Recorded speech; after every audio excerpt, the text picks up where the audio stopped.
Hi guys, in this super quick Google Docs tutorial, I'm going to show you exactly how to remove watermark in Google Docs.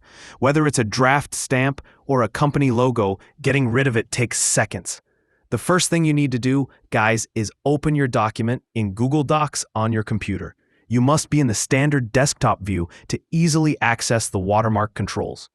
We're going to use the same place where we inserted the watermark because Google is, sometimes, logical about these things. Removing the watermark, the 30-second fix.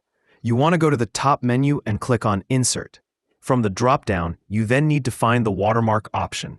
As you may recall, Google tucked this away, so if you don't see it immediately, look under Page Elements and then click Watermark. This action opens the familiar side panel on the right of your screen. Once the watermark side panel is open, you will see your current watermark, either text or image, displayed there with all its formatting options. To completely delete the watermark from the document, all you have to do is scroll down to the very bottom of that panel, look for and click the simple, beautiful button that says, Remove Watermark. Boom!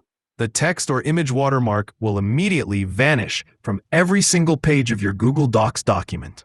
Your document is now clean, unbranded, and ready for its next stage. If you had both an image and text watermark, the Remove Watermark button will clear both of them in one go. You don't have to fiddle with transparency or size. Just click and conquer. That's basically all there is to it. You've successfully learned how to delete a watermark in Google Docs.